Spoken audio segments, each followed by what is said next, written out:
Village Gardens, and I'm here with a very excited group of apple pickers. Yes. We are standing in the shed because we do have some apples that we picked yesterday, and I wanted for everyone to come in and take a sniff because when you walk in here, it just smells like apples.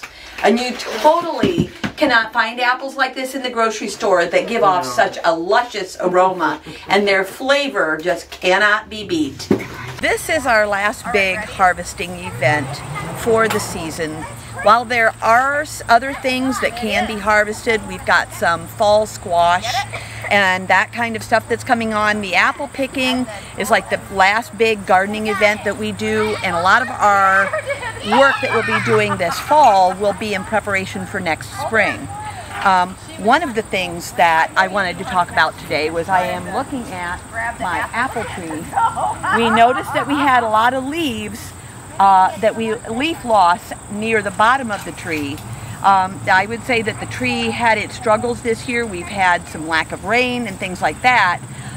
But the other thing is that this tree was never properly pruned, and so it lacks the airflow to be able to have a really healthy environment in which to live. So we are talking a lot right now about what we want to do in order to ensure that this tree gets better airflow for better health in the next season. One of those things that we are going to do is we are actually going to take some of these neighboring trees, and we've selected some limbs that we are going to take down. The apricot trees haven't been producing like we would want them to, and so we feel like taking a couple of the limbs in the areas where the trees overlap might help with a lot of any kind of condition that could be fungal related, as it would apply to like the airflow that's been able to get through to the tree. So we will be doing that as part of it. And the other thing that we want to try and do is, I think we have actually decided that we are going to make a guild back here. I have 3 apple trees in this location, and I think that it's time to make a guild. So we are going to be, as soon as we finish picking all of the apples, then we're going to lay down cardboard and mulch like we have done in the guilds, and we'll start installing more plants in this guild system so that the tree will have the benefit of that, and then the extra mulch will give it good, healthy soil to grow in. One of the other things that we are doing this fall and will be working on again this spring is I have a volunteer that really has decided to take on the project of making bee houses.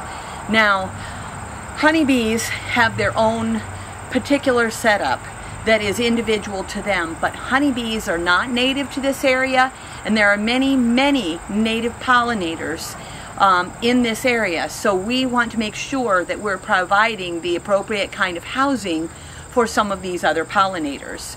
What we have right here is some reclaimed wood.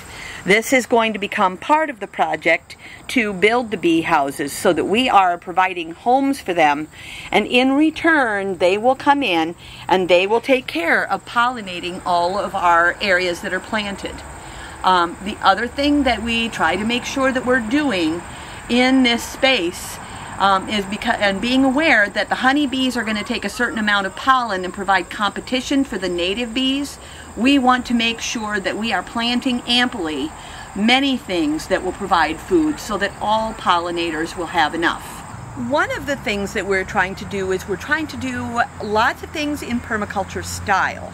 Now, when you are working on practicing permaculture, one of the things that you want to start trying to train yourself to do is to think of your space as an entire system. And what we have done here too is we are building a community even outside of this garden space, and those outside connections also become part of the system and part of the community. Now, in a permaculture system, everything should and eventually will become here a closed loop, so that a problem within the system can be solved by another part that is in the system. One of the things that we do like to do is use a lot of reclaimed things. Either if we see that someone's discarded something that we think it might be useful in the garden or whatever. And we also encourage donations of many things, and we'll include an example of a list of what our wish list is for the garden as a way of thinking about how we can utilize our resources without having to go and buy stuff. We're trying to recreate a non-consumer kind of outlook here. Now, I'm standing here next to, we've got some wood that we did purchase for our raspberry trellises, but this right here was somebody, lumber that was donated by somebody from the garden. These actually were raised garden beds in this person's yard. They disassembled them. They're stained on the outside, but they are unstained on the inside. So they are still suitable for us to make additional garden beds. And we are working on a way to utilize this and make it in a good placement so that it is going to work within our system. I'm going to take a little walk over to another space where some of those donated garden beds are already in place. I'm standing right here in a space where we are creating new garden beds. One of the things that we solicit donations of is your unshiny plain cardboard. And in this space we've taken some of the cardboard and placed it underneath these donated beds to kill the weeds. And then we are also using some of the cardboard as a base layer that will go underneath the other material that we're going to use to fill this. That's been a problem this year. We've been a little bit short on compost. We like to use a lot of compost here. And so right now we're a little short, so we've been working on getting some of this cardboard installed.